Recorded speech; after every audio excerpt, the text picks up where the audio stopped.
बिस्मिल्लाहिर्रहमानिर्रहीम। अस्सलाम वालेकुम। इंग्लिश 9th की न्यू बुक, उसके पहले यूनिट सलमा स्पीच की एक्सरसाइज के क्वेश्चन है मार्क द स्टेटमेंट्स ट्रू और फॉल्स। ये वही रिवायती सवाल है जिसमें स्टेटमेंट को पढ़ के बताना होता है कि ये लेसन के अकॉर्डिंगली गलत है या दुरुस्त है। तो अब आज हम इस सवाल को इस वीडियो में डिस्कस करेंगे।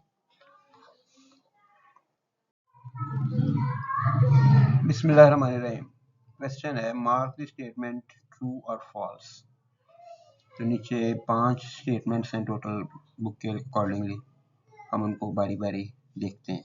मैं ट्रांसलेशन करूँगा, फिर हम लेसन को थोड़ा सा जहन में रख के थोड़ा सा इसके ऊपर बात करेंगे और फिर आंसर को हम लगाएंगे कि ये ट्रू है या फॉल्स है।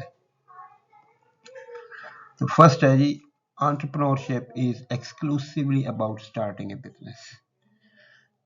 एंटरप्रेन्योरशिप एक्सक्लूसिवली वो उस चीज़ के बारे में कहते हैं कि ये और कुछ हो ना हो ये लाजमी है। तो एंटरप्रेन्योरशिप में बहुत सारी चीज़ें हमने पढ़ी हुई हैं कि इसमें रिजिलियंस होती है, इसमें प्रॉब्लम सॉल्विंग होती है, इसमें जॉब अपॉर्चुनिटीज़ होती हैं।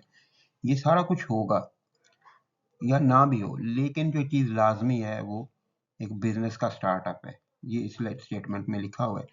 तो ये क्वेश्चन जो है ये ट्रू है, ये बिल्कुल ठीक बात है। और इस बात में इस क्वेश्चन के एक फ़ायदा ये भी हो जाता है कि लेसन की सारा रिवीजन एक तरह से हो जाती है अगर ये अच्छे तरीके से बनाया गया हो। दूसरा ये है कि आप बच्चों से ये भी कह सकते हैं कि आप अगर कोई आंसर आपका फॉल्स है, गलत है, तो उसको ठीक करें ताकि वो थोड़ा सा सेंटेंस मेकिंग की तरफ भी जाएं, सेंटेंस को उलट करने के, यानी उसको नेगेटिव है तो पॉजिटिव, पॉजिटिव है तो नेगेटिव करने के मीनिंग में भी ला सकें उसको।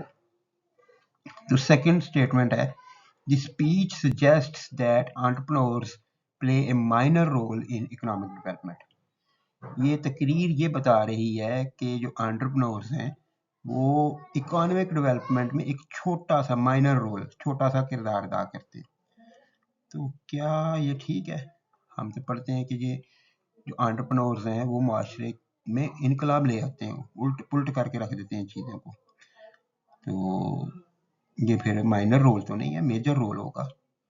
फॉल्स है ये। और अगर इसको हमने करेक्ट करना है तो माइनर लफ्ज़ को आप कर सकते हैं कि आप इसको मेजर में चेंज कर दें, जो करेक्ट हो जाएगा।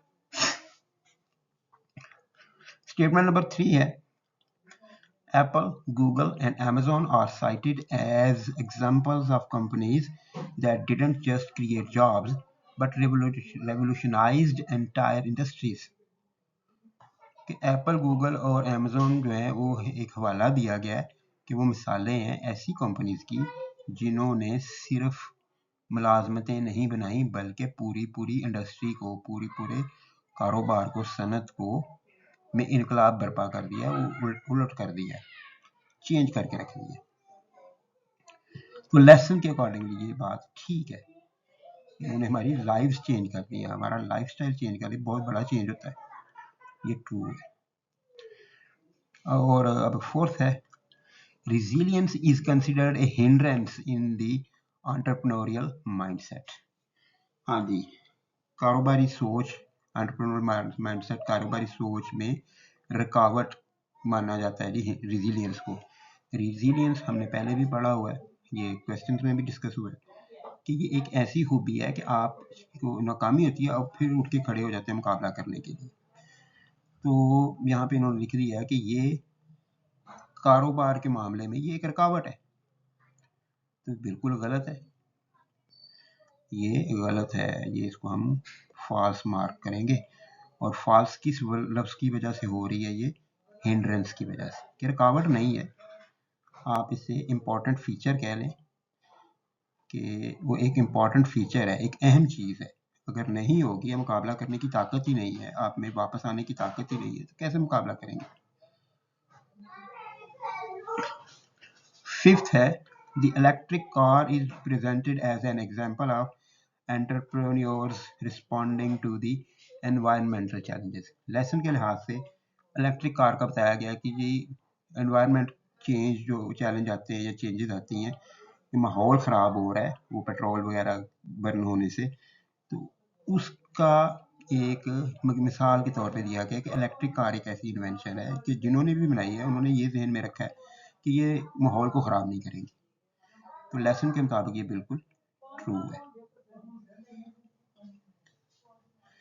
तो आज की ये वीडियो सिर्फ इतनी सी थी, इसमें कोई बहुत ज़्यादा नहीं था, लेकिन इसमें ये है कि हम किसी भी क्वेश्चन स्टेटमेंट को अच्छे से पढ़ें, उसको लेसन के अकॉर्डिंग कंपेयर किया जाए कि लेसन क्या बता रहा है, ये क्या कह रही है, और फिर उसमें से वो लफ्ज़ आप पॉइंट आउट कर लें कि जो उसको गलत कर रहे हैं। जो ठीक है उसमें तो कुछ ऐसा होगा नहीं। देखिए यहाँ पे हमने 3 ट्रू हैं, कोई खराबी नहीं है। जो 2 फॉल्स हैं उनमें जो हमने लफ्ज़ थोड़े से कलर आउट किए हैं कि ये लफ्ज़ जो हैं ये स्टेटमेंट को गलत कर रहे हैं। तो ये एक बेटर अंडरस्टैंडिंग की तरफ जाते हैं। इन लेसन्स का मकसद या इन क्वेश्चंस का मकसद सिर्फ इतना नहीं होता कि आप पेपर में इसको अटेम्प्ट करके 5 नंबर 4 नंबर ले लेंगे। इसका मकसद ये होता है कि आप जो पढ़ते हैं उसको अच्छे से समझे हैं या नहीं। ये कॉम्प्रीहेंशन टेस्ट है एक, कि आपने वो जो लेसन पढ़ा वो समझ आया या नहीं आया। तो उम्मीद है आपको ये ठीक लगा होगा। अपने कमेंट्स, अपनी राय ज़रूर दिया करें। अल्लाह हाफिज़।